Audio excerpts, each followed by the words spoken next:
Welcome to Trail of Tuesdays, the short detour where we explore the strange, the curious, and the unbelievable. Most floods in history have been caused by storms, rivers, or by the sea. But in London, in the year 1814, an entire neighborhood was suddenly drowned in something else entirely. It wasn't water or even mud. It was beer. Yes, you heard that right.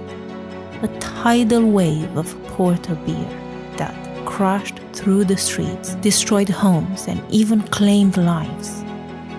It sounds like the setup of a pub joke, but for the people of St. Giles, it was no laughing matter. So, how did an industrial accident turn into one of the strangest tragedies in London history?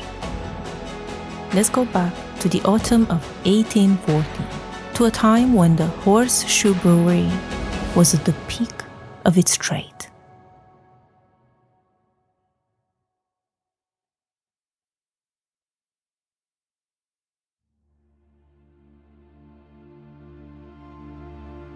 The Horseshoe Brewery stood on Tottenham Court Road, one of London's busiest districts. It specialized in porter, which is a dark, strong beer that was enormously popular with working-class Londoners. Like many breweries of the time, it stored beer in vats. But these were no ordinary containers. The biggest vat at the Horseshoe was nearly 23 feet high and 22 feet wide. It was a giant wooden barrel reinforced with heavy iron hoops. This vat held over 600,000 liters of beer. In fact, it was so big that visitors sometimes climbed inside it when it was empty, just to marvel at its size. It was a local curiosity, proof of both the scale of London brewing and the thirst of its population. But of course, such size also came with a risk.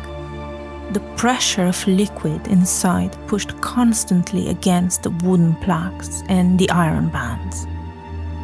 And by October 1814, those bands were weakening.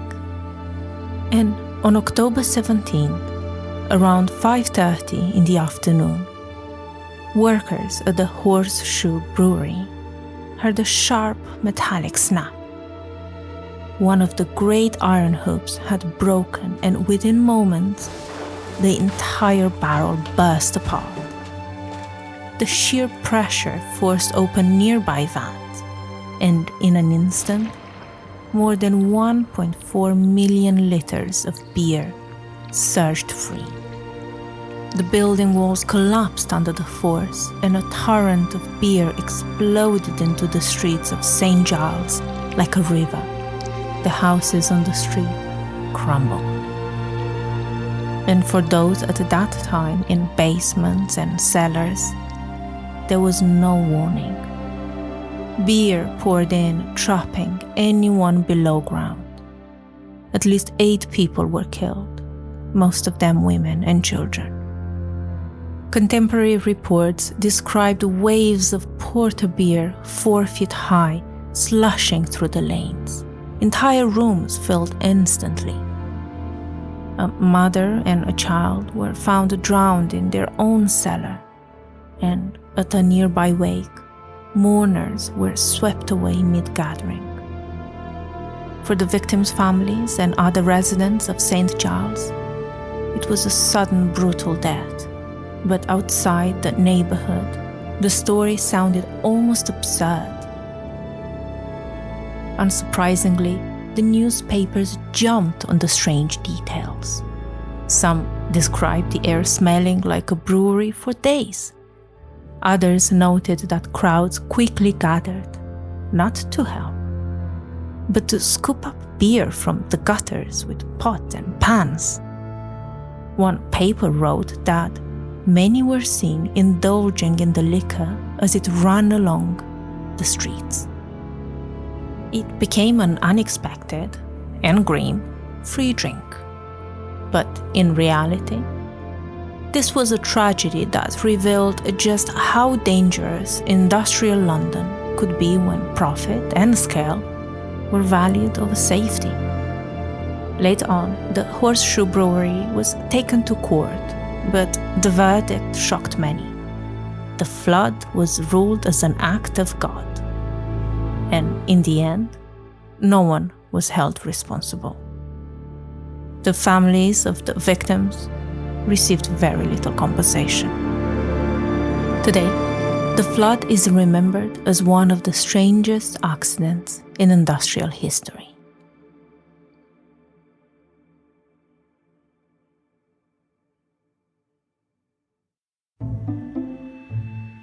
That was the London beer flood of 1814, a disaster that left streets swimming in beer, headlines filled with disbelief, and a neighborhood scarred by loss. If you want more stories like this, the odd, the unbelievable, and the almost too strange to be true, join us every week here on Trail of Tuesdays. And if you'd like bonus episodes or early releases, you can find them on patreon.com. Until next time, stay curious and stay safe.